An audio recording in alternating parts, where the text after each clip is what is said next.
The settlement dome of Varith glowed faintly under the pale blue light of the twin moons. Inside, the alien family prepared their evening meal. Steam rose from a pot of grain stew, carrying the earthy scent of roots and herbs. The mother, Soraya, moved quietly around the kitchen, her long arms graceful, her lavender skin shimmering with the faint sheen of her people's scales. Her son, Kale, sat at the table, fidgeting with a carved wooden toy his late father had made. He was 8 cycles old, with bright, curious eyes and the impatient energy of youth. "Kale," Soraya called gently, "wash your hands before we eat." But Kale did not move. Instead, his brows furrowed, his small hands reaching behind his back. "Mom," his voice trembled. Soraya turned, her body stiffening at the tone. She knelt beside him. "What is it, little flame?" "Something," his voice cracked. "Something's growing on my back." He shifted, pulling his shirt down from his shoulders. Soraya's breath caught. Her knees gave way beneath her. She collapsed to the floor, clutching the edge of the table. 2 ridges had begun to push from Kale's shoulder blades, hard, ridged, unmistakable. Wings. Soraya's people, the Valari, had not borne wings in generations. Once, long ago, they had been known as Skyborn, masters of the open skies on their homeworld.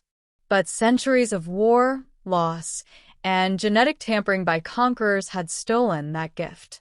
The Valari had been grounded for so long that wings were now nothing more than myth, fairy tales whispered at bedtime. And yet here they were, emerging on her son. Soraya trembled. Her husband had died fighting to protect them. She had promised Kale a safe, simple life. But this was no simple thing. This was dangerous. Kale's eyes were wide with fear. "Am I sick?" Soraya swallowed hard, forcing her voice calm. "No, little flame. You are not sick." "Then what is it?" She reached out, tracing the ridges with trembling fingers.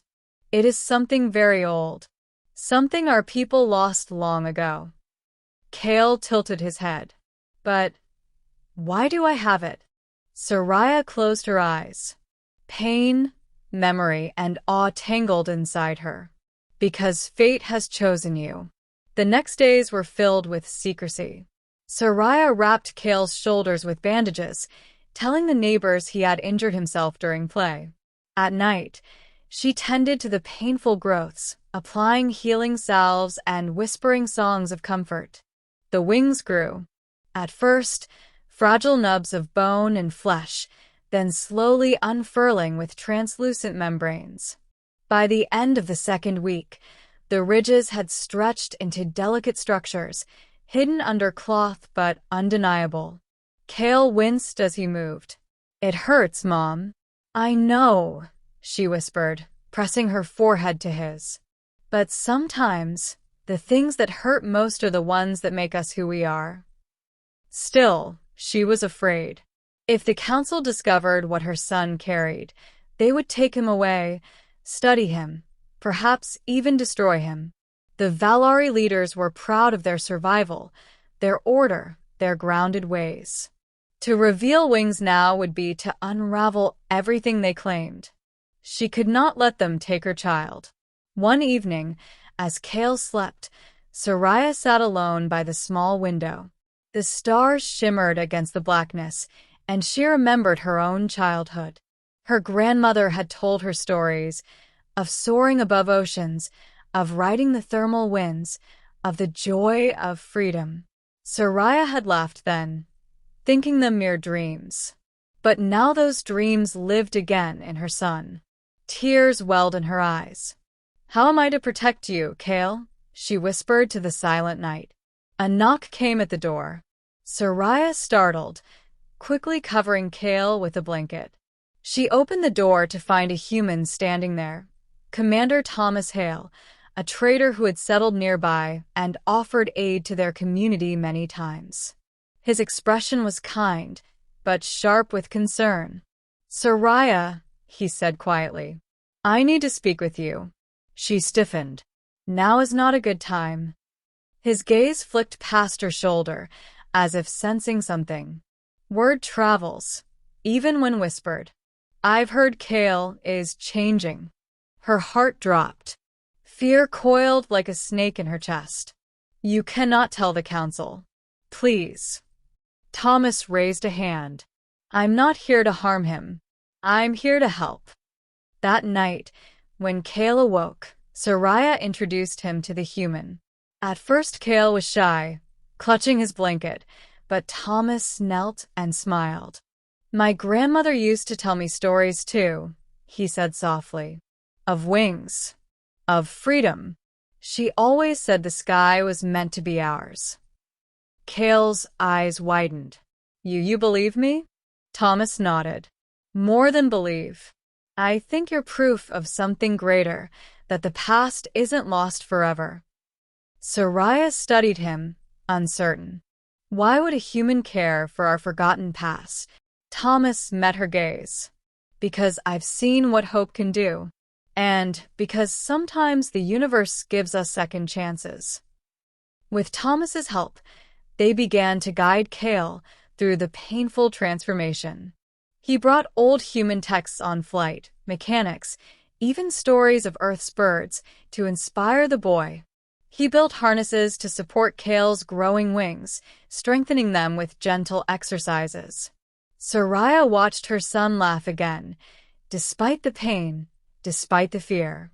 For the first time, she saw light in his eyes. Yet danger pressed closer. Whispers spread through the settlement. The council demanded answers.